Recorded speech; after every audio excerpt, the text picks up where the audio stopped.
Milwaukee. And speaking of Milwaukee, while the city is accustomed to hosting big events such as the Harley-Davidson reunion, Summerfest, this summer's Republican National Convention nominating contest or opportunity presents unique challenges. I'm asked often about business opportunities associated with the convention, about security preparations, and about how the convention might inconvenience folks who may come downtown. We've set up a new webpage. That's milwaukee.gov/RNC/FAQ to provide answers. There's a wide range of categories offering information to residents, information to visitors, as well as information to businesses as well. Our frequently asked questions will be updated throughout the coming months as new information is released. I call your attention now to a significant addition to the public information that's previously been available, and that's the fact that the United States Secret Service is sharing a map that shows the general areas that'll be affected by the RNC coming up this summer. The plan, or the map rather, does not detail street closures or checkpoints that'll be in place. What it does show, though, is the likely area that'll be impacted in some way.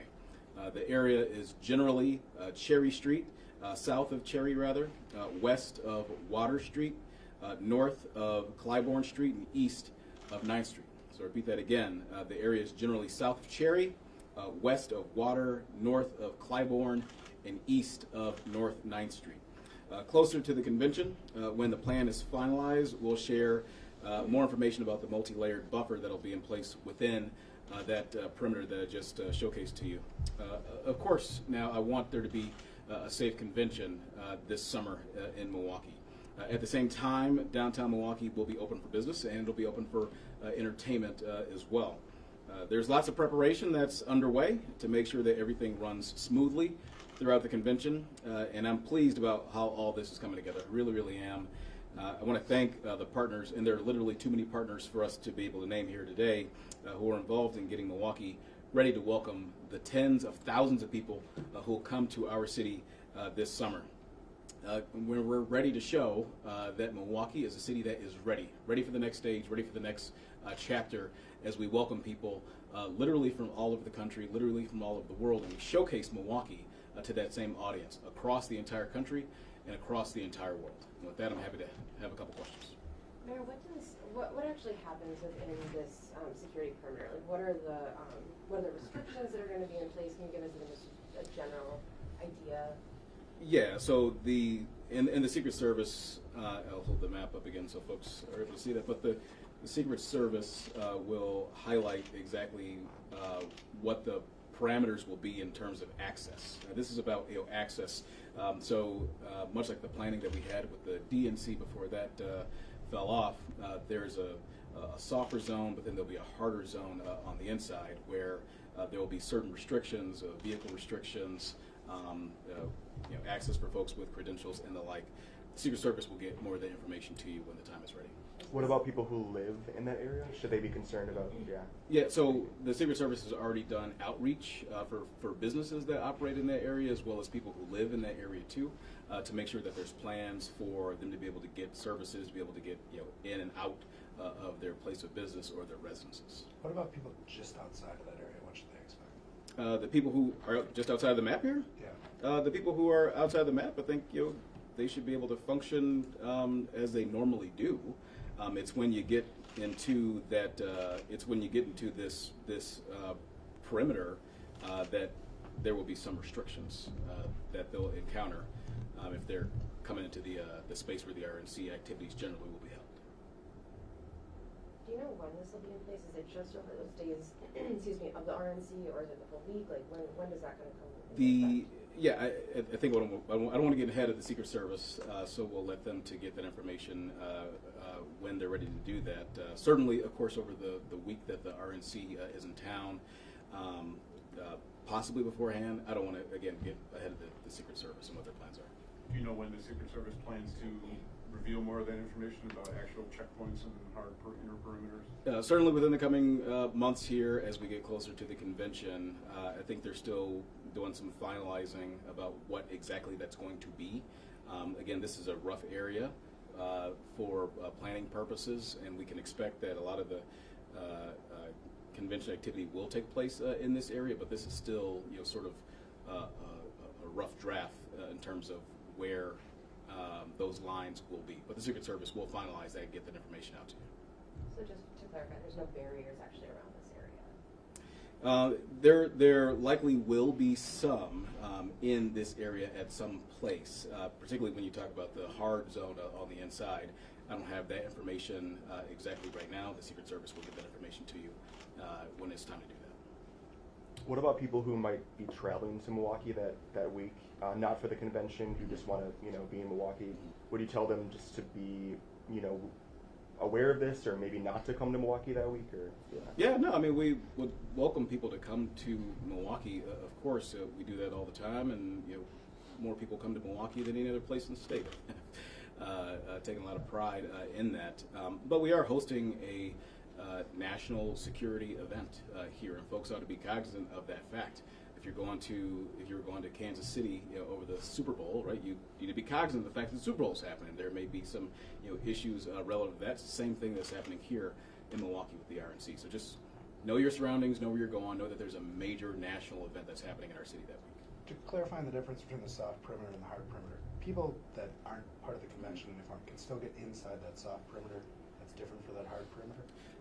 Yeah, that's my understanding, is that in the soft perimeter, when that is established, folks still will have some ability to enter there, but when you get to the harder perimeter that'll be inside the soft perimeter in that geography that I just showed you, there will be additional scrutiny, additional security parameters that you have to go into in order to get access to that. And I think mostly credentialed folks would have access there. And so are you differentiating this general outline from the security footprint or the soft perimeter, or is that the soft perimeter? So this, what I'm showing you now, is the overall perimeter that the Secret Service will likely operate at in some form or fashion. Within that includes the soft perimeter on the outside. On the inside is where the hard perimeter will be constructed. So this is the general landscape for where most of the convention activity will take place. That includes the soft perimeter as well as the hard perimeter that will be inside of the soft perimeter. I have a question. Yes. Regarding the election. Yes. What are your thoughts about the new legislation that will allow for early processing of absentee ballots is unlikely to get approved in the state? I have said since I was here, even when I was not the mayor of the city, that it makes a whole lot of sense for us to be able to process those ballots earlier than what we have done, just simply because of the sheer number of ballots that we take in the city of Milwaukee, those early absentee ballots. In fact, there was some bipartisan push in the legislature this time in order to get that done, and before this, even Senator Ron Johnson said that it would make a lot of sense for Milwaukee to be able to have that opportunity. I agreed with Senator Johnson and wanted to see that happen, and was hopeful that that we would see that action happen in this session. I think it's quite unfortunate that it's not, because it's probably going to be unlikely, I think, that we'll be able to process all those ballots and get them in when the election's happening that particular night. And that'll, I hope it does not fuel, speculation about, whether there's, anything going on that shouldn't be in the city of Milwaukee. There will not be, there has not been, there won't be. But again, that is something that is not something of our choosing. I would like to see that bill move forward. I would like to see Milwaukee have the access to process those ballots earlier. I have an election follow-up question too, Mayor.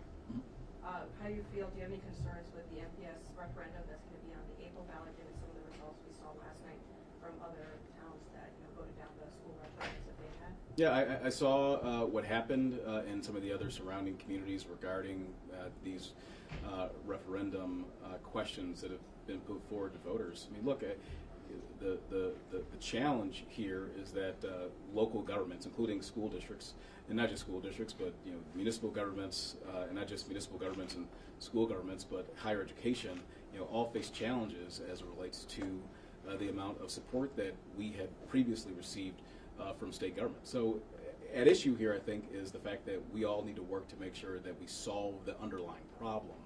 and that's the funding, that's the support that all levels of government get from the state. So I know what happened in some of those other communities. We'll see what happens here in Milwaukee, but I think there's a core question that needs to be answered, and that's the support that local governments of all levels get from the state government.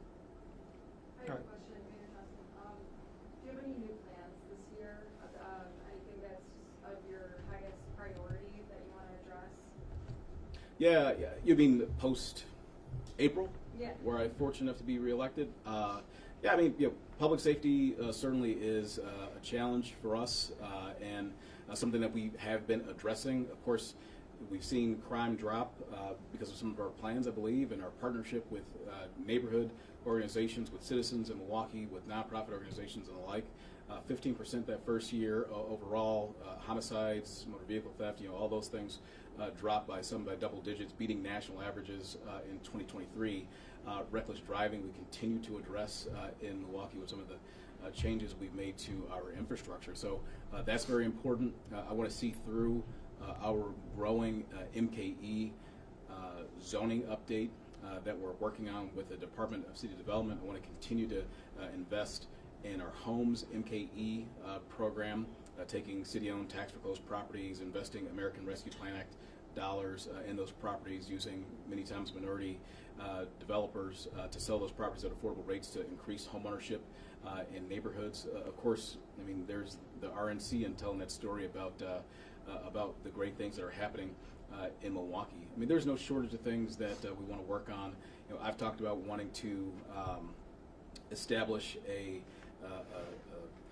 endowment of some sort to work to make sure that our summer youth jobs programs are in a stronger place, not just now, but in the future as well. So that's something that I'm really, really excited to get to work on over the course of this year as well. So in the next few weeks and over the course of the year. So no shortage of things to work on in 2024 and beyond. Thank you all. Thank you.